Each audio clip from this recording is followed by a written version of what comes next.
Hi there, good afternoon. You're watching Q News, and here are the top stories for this hour. The Egyptian President Abdel Fattah al-Sisi and the Malaysian Prime Minister Anwar Ibrahim have reaffirmed their rejection of any forced displacement of Palestinians, warning that such actions threaten to erase the Palestinian cause. In a phone call, they emphasized the need to intensify international efforts to establish a Palestinian state based on the 1967 borders, with East Jerusalem as its capital. The leaders also discussed delivering aid to Gaza and Egypt's mediation efforts with Qatar and the United States to uphold the ceasefire.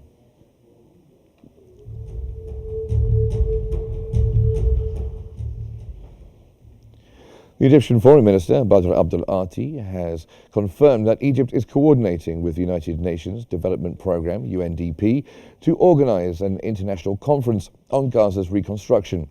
Abdel Ati urged the UN to take a more active role in alleviating the humanitarian crisis unfolding in the besieged territory.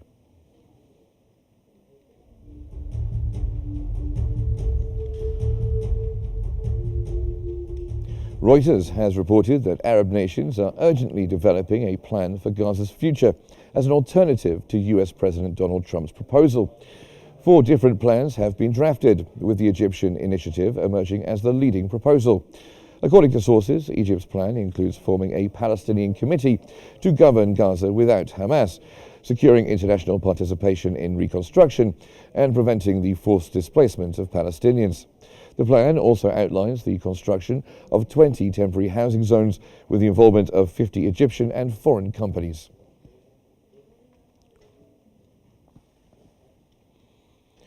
Egypt is developing a comprehensive plan to support Palestinians in Gaza, focusing on early recovery, rubble removal, and reconstruction, while ensuring they remain on their land.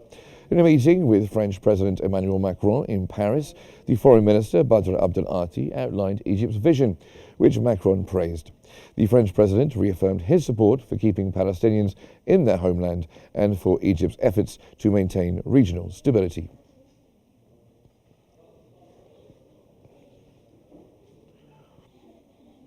Meanwhile, Hamas has announced that it will release 3 Israeli detainees tomorrow as part of the 6th batch of the prisoner exchange deal and ceasefire agreement in Gaza. The detainees have been identified as Russian-Israeli Alexander Trufanov, Argentine-Israeli Yair Horn, and US-Israeli Sagai Dikel Chen.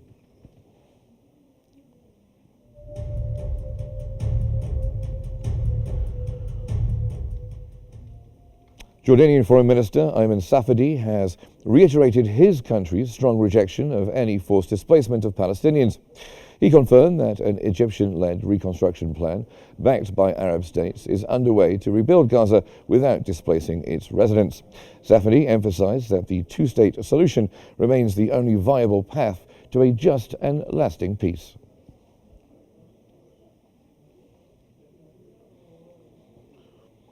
An Egyptian source has confirmed that Egypt provides 70% of the humanitarian aid entering Gaza without charging any fees, dismissing claims to the contrary. The officials stressed that Egypt has always been a strong supporter of the Palestinian cause, taking on significant burdens to ensure aid reaches Gaza despite the challenging conditions. Egypt has further called on the international community to step up support for Palestinians and help them overcome the worsening humanitarian disaster. The source affirmed that Egypt remains committed to both political efforts and on-the-ground humanitarian aid, standing firm in defending Palestinian rights and easing their suffering.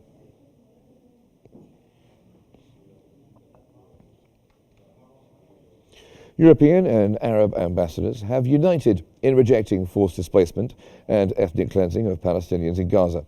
At a meeting in Brussels, diplomats stressed the importance of a two-state solution and called for the implementation of UN Security Council Resolution 2735, which demands a ceasefire, humanitarian aid access, and an Israeli withdrawal from Gaza. The parties agreed to continue coordinating joint efforts on the Palestinian cause.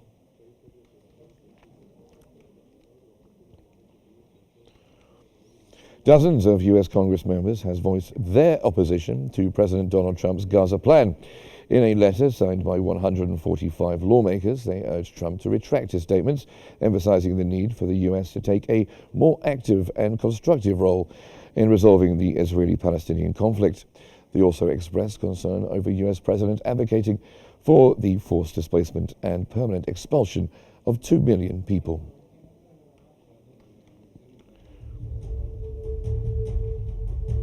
And that's our top stories for this hour. Thanks for watching and stay tuned for more updates here on Q News.